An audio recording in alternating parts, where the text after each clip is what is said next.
I think that's an example of how I really do feel that as digital as our world increasingly becomes, Mm, our human qualities will become that much more important because we're going to value them that much more because that is the differentiator yes. between robots and AI, right? And us as being human, as having language, as having emotions, as having ideas.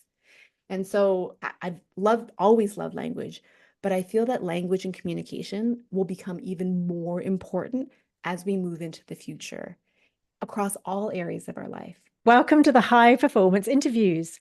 Today I have Leah Brighton with me, all the way from Toronto, Canada. Hi, Leah. Hello, Lucy. So happy to be here. Thank you so much for inviting me. Wow, thank you so much for being here and taking time out of your schedule to be with us today. Now, just before I get you to introduce yourself, I'm just going to do a little snippet here, Leah, because Leah and I have connected very recently, and Leah is a executive communication coach. And before that, Leah, you were a speech and language pathologist, right? So give us a little bit more background on that. What does that actually mean? What did you do? Right, that's a great question. So, in speech language pathology, it really is the science of speech. And a lot of folks kind of think intuitively you are either a great communicator or you are not. And this is something that you're just born with. But what people don't realize is that you can change and kind of like shape your speech for a variety of different occasions or needs or whatever you have.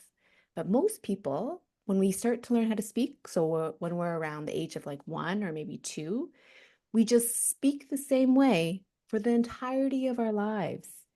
And it's wild if you think about the number of times you change your clothes, or possibly even you get a new cell phone or you get a new car, right?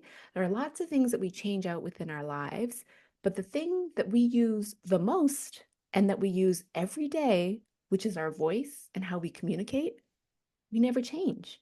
And Mm, so the speech language pathology is the science of speech. And in that context, it's teaching individuals who were my patients. So I used to work in hospitals and clinics. I used to work in the school board as well for a period of time. So both geriatric care and pediatric care. And you apply those principles and how to effectively communicate for patients. And in that context, it's very different, obviously, than in the corporate world, because it's those principles as far as in like those clinical settings, because they have often like a brain injury or a developmental need, whether it's, a stroke or ALS or a tumor, or it might be a stutter or lisp or autism or Down syndrome. But the core principles for communication, in order to really convey, a message that you want to share with whoever is listening to you, that's the same. Like that, those core principles are the same. And so what I've really found kind of across my career, I also spent some time in the Senate Leadership Office. I was a policy advisor during my 20s in that setting. And it's the exact same idea in the sense that if you really want to communicate a core idea, whether it's passing legislation, whether it's trying to advocate for a promotion, whether it's trying to get budget, $1 million or 500,000 or a $50,000 budget for your project, in order to be an effective communicator, an effective and impactful storyteller, to build trust and authority with your colleagues in any setting, the core principles for language and communication are the same. And mm. so that's what I do today is I take those principles, which are trapped in textbooks and in clinics and hospitals and textbooks, some of them are behind me. It's actually my thesis back here, that most people will not be interested in reading. No, and it's so much easier to get it from a coach and somebody who can listen and help you to do those things, right? So Mm. much faster. So, effective communication. Mm. What does that really mean to you? And what do you think that means to other people? That's a really great question. So I feel that to be an effective communicator is to have clarity in first what you want to communicate. So it starts with like the core idea, right, that you have. So maybe it is getting that yes or that green light on that project. Maybe it is getting that job or getting that promotion. But importantly, communication is a two-way street. And so it's also about knowing what the other person who is listening to you, and maybe it's an audience, like maybe it's a panel interview, or maybe you're speaking at an event, or maybe it's just like your boss or your client. And it's about understanding what their needs and their interests are. And to really be effective in that communication, we call it like a communicative exchange. So when two people are talking, you need to have like a matching, like a meeting of the minds of two people, an agreement in how whatever your interests are and your core message is in alignment with whoever you're speaking with. And that Mm. can be done in a variety of different ways. But in order to truly communicate effectively, there has to be some synergy there. And as a contrast, you can think of it as sometimes, the opposite is a good contrast for clarity. And you can think of it when you're just like two people talking at each other, right? Which can happen, say, if there's a disagreement of some sort, right? Or in a lot of different settings, right? You're not having a conversation with somebody, you're just speaking at each other. Mm. Yes, you're trying to be heard, and each of you are trying to be heard, and neither of you are listening. Yeah. And what I hear from you saying about the effective communication, it is kind of like marketing and knowing what your target market is, knowing your audience, who they are, who you're speaking to, what level they're at. Are they at a beginner level? Are they at, like you're saying, a boss? He's at the boss level. So you've got to understand what his thoughts are going to be around it. So when you understand the other person and you understand yourself, then you've got a lot more chance to get to an agreement, haven't you? It's not so much getting what you want, it's getting to an agreement that works for you both. Would you say with the effective communication? Yes, yeah. Because really, I mean, communicating in a way that resonates with everybody, all parties who are participating, that is doesn't always mean like you win, right? That's not the goal of a conversation, right? So some people think that every conversation is like a battle. Like, can they win the argument? Can they win the discussion? But really, it's about how can you come to an agreement, just like you said, Lucy, at this period of time, at this point, in order to move forward. And it might be to experiment on, say, one project direction to see how that unfolds in the next kind of 2 weeks, you know, or it might be something else, right? But really, it's about having some kind of, mutual agreement that you can see whatever broader vision there is, typically in a way that's, beneficial to you and beneficial to the listener, whoever that might be, and then moving forward from there. Okay, so can you share perhaps a personal experience, Leah, where the communication that you've had with somebody perhaps has changed the trajectory of your life, made a big major impact in your life in some way? Oh, yeah. So language is just such a gift. I often say that of all of the species and animals on this planet, like there's so many, and we are the only ones that are able to have communication and language and speak like this. The only ones. And in the words that we share with each other, we can transform our lives with meaning. And Mm. so for myself, I'd say there was one example. I met the Lieutenant Governor General in British Columbia, which is the province that I grew up in. And I was the recipient of this event, and she was shaking our hands. And so I was born in South Korea, and I came to Canada when I was quite young. But what she said to me was, she said, as far as somebody saying something that is truly meaningful, she said, Canada needs you. And to me, at that time, even still now, it was a message that really conveyed how every person can have a role and can have such an impact.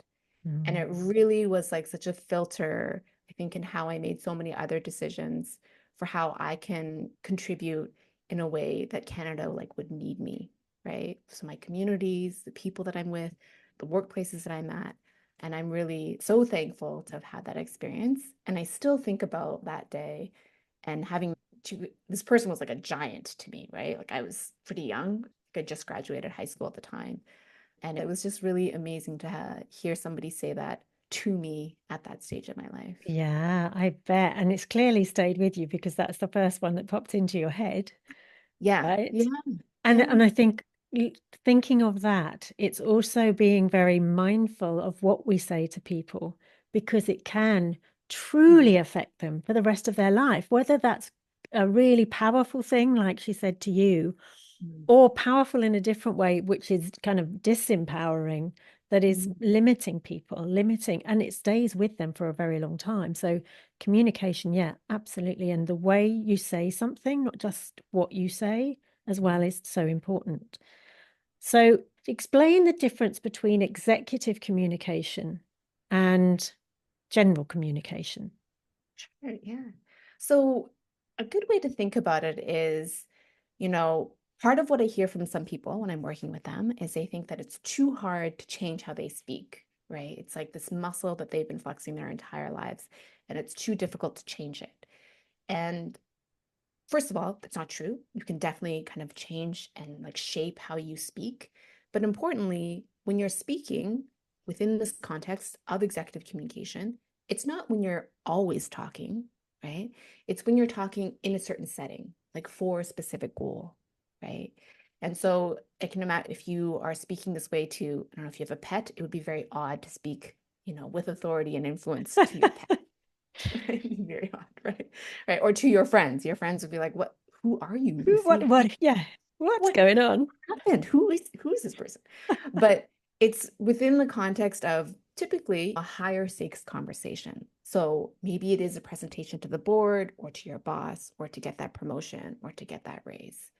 And with that, a lot of times people often think that effective communication and executive communication within that context is just like the words that you say. Mm.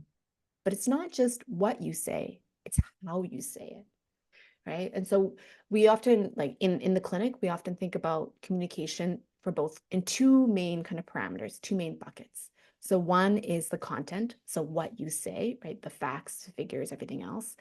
But the second, which is equally important, is how you say something. So your vocal quality, right? Your intonation, your tone, your volume, your articulation, your clarity. And what a lot of people don't realize is that what you say is often shaped by how you say it. Mm. So how people actually hear the content of what you say is influenced often really significantly by how you say it. And what a lot of people don't realize is just how much it is influenced, right? There's a quote by Maya Angelou, which I really love. And she says, people will forget what you said, but they will never forget how you made them feel.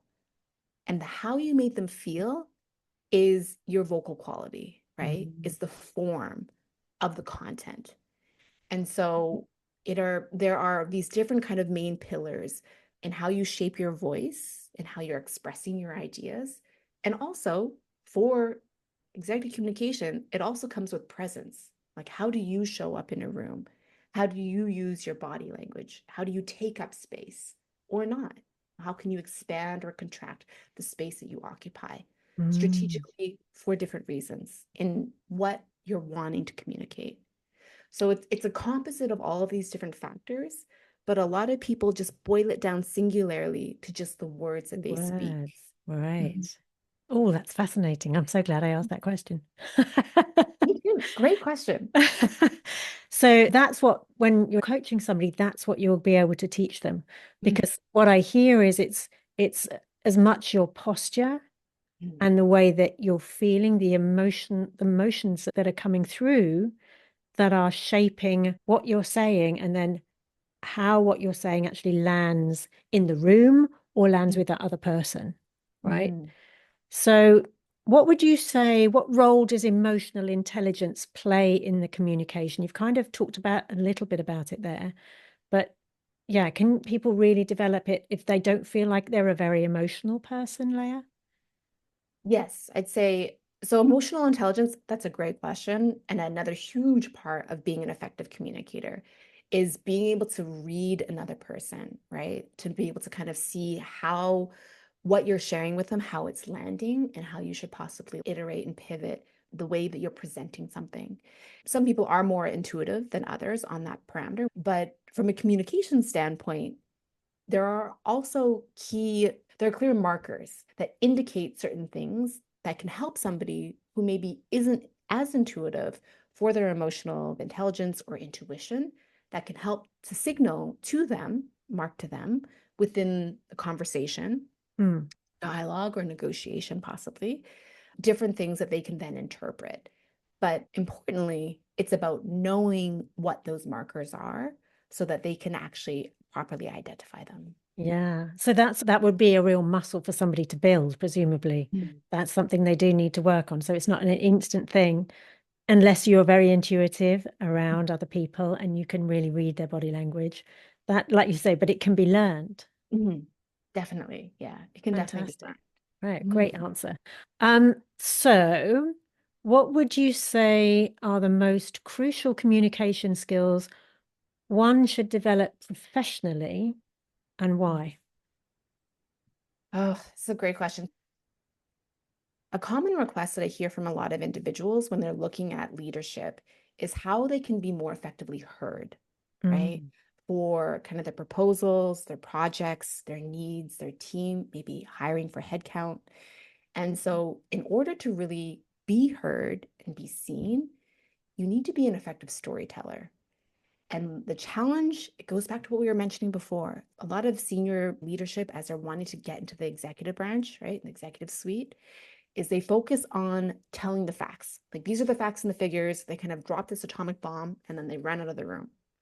But what they need to do and what they really need to focus on is how can you effectively couch this in a story that resonates with the leadership so Mm. that they see the vision that you have for why you need extra budget, headcount, projects, resources, etc. So storytelling is incredibly important for that reason. Yeah. And similarly, being able to communicate, because as you're ascending within leadership, the reach that you have is suddenly much greater. So a lot of individuals, right, they'll start maybe as an intern, as a junior, as an intermediate, senior, and then manager. And often at that level, you're still pretty siloed. So you're not necessarily expanding and talking to, say, operations or client success or the engineering team or marketing or sales. And as they're looking to ascend, they're suddenly not only talking to more departments, but they're suddenly talking to the VP, the SVP, as well as maybe hiring interns. And so their reach that they have and the different styles of communication that are needed in order to actually truly resonate and be heard by an SVP is very different than, say, by a Gen Z that you might be hiring as an intern. And so having that kind of communicative language flexibility, right? The acrobatics to be able to speak to somebody senior in leadership and somebody junior, right? Motivate the junior, but really resonate on, a strategic level with whoever is in the C-suite is also really important. So I would say of the wide variety of communication skills that are so important as you're ascending in your career, those two skills alone, if you just focus on those, would be like the most impactful. Oh, fantastic. I love that. Mm. Oh, yes. There's a lot of juice in here, Leah. That's what I'm happy to hear. So, okay, so if we are looking at the world as it is today, and there's so much online communication, right? Mm. Social media and texting and emailing, and the younger generation, I find generally are texting a lot more, and they're a bit frightened perhaps of speaking on the phone or picking up the phone and answering the phone. It's the communication that's evolved into we always used to not have phones, right? Years and years and years ago, Yes. decades, Yeah. gazillions of years ago, we didn't have phones. Then we had phones, but they were Yeah. dial up. Then we had mobile phones and we could text and not have to speak to somebody, right? So the communication skills of somebody who's coming through and that's all they've known, how is that affecting the way communication is happening now? Yes. So that is a huge transition and change for, say, a new generation into the workforce. So I was actually speaking to an individual and they were kind of newer in their career, and it was their first time ever going to the office, ever. They had graduated right around the pandemic, right? And so they had never been in an office to communicate in person. Oh. And they were, I mean, they were so nervous. I don't know if I've met a candidate that nervous in a very long time. I can understand, right? I have been in so many offices and I've met so many different colleagues, but for them, because as you mentioned, their experience growing up, right, going to university, high school, and graduating has been happened to have been timed right around the pandemic, which is what we've all experienced globally. But it was also timed for when their entry into the workforce and to have what we would call like these conventional kind of milestones within our career. Mm. And so they had relied heavily on text, on instant messaging, on emails, which is a much more removed and in some ways a much safer environment for individuals, right? Because you can edit, reread, retype an email, right? So for individuals who have a lot of that anxiety around speaking to people in real time and meeting their colleagues face to face for the first time, one, that is very normal for anybody who is feeling that. So I want them to know that. And two, what's also really important and helpful to know is that you can practice. So I often say, with my patients as well, right? The first time that you're sharing or practicing a new skill, ideally, you don't want that to be the first time with your colleagues, Mm. right? Or the first time when you're negotiating your raise, right? You want to be able to be in an environment beforehand where you can actually practice it, where you can get feedback. And maybe that isn't with a coach, but maybe it is with a friend of yours, right? Like if you are just practicing to go into your office for the first time to meet your colleagues, you can practice with your peers, right? Maybe your friends or somebody else, wherever you might be. And so I always really encourage people to not wait until that critical presentation or until that critical negotiation for your promotion or your raise and not have that be the first time that you're ever practicing saying those words out loud, but instead take the time beforehand to practice it at home, wherever that might be. And you Mm. will be much more confident when you're actually there. So you yourself will have probably less anxiety. From a clinical perspective, your synapses, your neurons, right, all the firing that happens in your brain, they all fire in a certain pattern and they send a signal for your all of your speech muscles, so your jaw, your lips, your tongue, everything else that's in coordination in your larynx. And that is a muscle. And that's like a muscle memory for how things are sequenced. Just like if you play sports, you have muscle memory on how that happens, right? If you dance, you have muscle memory for what a dance routine is, right? And it's the same thing for when you speak. You have muscle memory and how you communicate and the words and the sequence that you use, which is why, kind of what we were mentioning before, some people, their muscle memory is to say a lot of like ums and uhs and I'm not sure, right? Or they say like a lot. That's really popular as well. So that's all different muscle memory.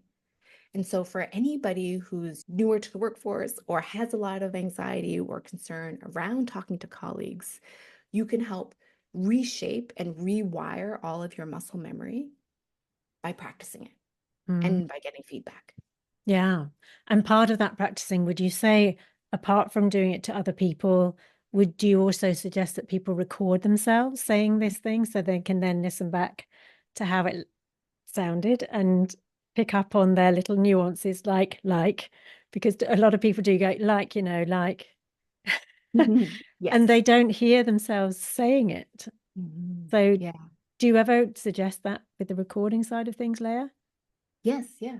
There are Mm. lots of different ways you can practice. You can Mm. also practice in front of the mirror, right? Sometimes just seeing yourself, like visually, because the visual feedback of seeing your facial expressions, your mouth, your lips move, all of that is really helpful feedback as well. Mm. But as far as recording, one way that's really powerful can be to record yourself, right? If it is on your screen, or record just the audio and listen to just the audio, which can then take away any of the visual information and sometimes can really highlight all of the ums and ahs and everything else. Very helpful. Okay, so last question. Looking forward, what emerging trends do you see in how we'll communicate in the workplace and in our personal lives? Oh, so this is a great question. And I feel in the last year plus, we have seen so much talk about AI, this whole digital revolution, this third AI revolution that we're in, right? And with that, I really feel that our humanness will become even more important, which Mm. means our ability to effectively communicate and to make connection and to make meaning between people will be even more important. So we can ask ChatGPT to write a speech or whatever the new software might be. But you, as the leader, as the employee, as the VP, as the director, you will still be in charge of delivering that speech. Because as of yet, we don't have avatars or whatever else, holograms to do that for us. I was in a meeting the other day, and there are so many like Otter note takers, there's Fathom, there's all these AI note takers, right? That are all in the Zoom. It was three screens. The only people on the screen were 50% of screen number one, and every other screen was an AI note The taker. note taker, how funny is that? That's it. That's it. It was shocking, right? Because we're seeing it, right? We are around right now during this era when we're seeing this transition. And I Mm. would say, as a human, I don't know, call me a humanist. Is that a thing? But as a human, I felt like the value that I had for every other real human being and rectangle in that Zoom was way more important. With like it meant I feel like so much more because of that humanness quality, Mm. right? Because I could see in the future, maybe in the future, we will have an avatar of us that we send to different meetings. So it doesn't just say Otter or Fathom, but it's maybe your avatar that is sent to a meeting. But even still, if we were to meet as an example, I'd be like, Lucy, I'm so excited to meet you. And if you sent your AI note taker and not you, I would be offended. Yes, you would be off that Zoom, right? I would be. I would be like, thank you so much, but this isn't going to work out, right? So, Yeah, yeah, yeah. but I think that's an example of how I really do feel that as digital as our world increasingly becomes, Mm. our human qualities will become that much more important because we're going to value them that much more because that is the differentiator Yes. between robots and AI, right? And us as being human, as having language, as having emotions, as having ideas. And so I've always loved language, but I feel that language and communication will become even more important as we move into the future across all areas of our life, whether that's professionally, personally, recreationally, if you play any sports, right? And people that you have in your life there. So I'm curious about the future. I'm really excited about it. And I feel that to become an effective communicator and grow that skill set will be a skill and a value that will just compound exponentially into the Mm. future. Yeah. You can't be overtaken by AI. You can use it effectively, but your character, your Mhm. personality, the spiritualness of you, the vibration, the energy of somebody, being in Yeah. the room with someone, and this is wonderful. You're in Canada, I'm in the UK, and I can still feel the energy, but I know if we met, it would be another level, right? So Perfect. having that human element and keeping it and expanding on it and making the communication even better on all those different levels is a wonderful thing that you're doing, Leah. I really, truly do believe that. Now, is there anything that you would like to leave our listeners with? Where can they find you if they're thinking, I need a coach like Leah, and actually I need Leah as my coach? How can they find you? I am always happy to connect with people, have a chat with them. You can find me at www.executivecommunicationacademy.com. And that's my website. It's the best way to see kind of what we have for any master classes that we're hosting and other resources that we have available that are complimentary and free for people to learn more. So executivecommunicationacademy.com is the best place to find me. Fantastic. And I'll put all of the details in the description box below so that you won't miss out if you would like to connect further with Leah, because she's absolutely wonderful. It's been absolutely fascinating. And I know we're going to be chatting again. So I look forward to seeing you again very soon. Anything you'd like to leave our audience with? No, just I would encourage everybody to use your voice. I feel that so often people can feel voiceless. I didn't talk about this, but when I'd first come to Canada, I was 4.5. And so I spoke Korean at the time, because I grew up in an orphanage and then I came to Canada, and everybody in my new family only spoke English. So at the time when I first came, I was effectively, I decided to be mute because I knew that nobody could understand what I was saying. It was very clear. So my first memories of actually being in Canada are just pointing at things because I didn't talk for about 2.5 months. And then it wasn't until I learned English sufficiently to be able to communicate. And I know lots of people probably have not been internationally adopted and lost their language and culture. Yeah. But I think that a lot of people can understand what it's like to feel voiceless and to Yes. not feel heard and to not feel like your message and what you want to share is being valued by people around you. And I think that it's so important that people really know that their voice and their ideas are so important, and to use your voice and to speak up, to communicate and to be heard. So true. Mm. Beautifully put. Thank you Sure. so much. It's a pleasure. Thank you to our listeners for tuning in. And there will be another video coming up on screen. So I'm going to see you over there. Thank you once again, Leah, for all of this. And I will see you again soon. Bye for now.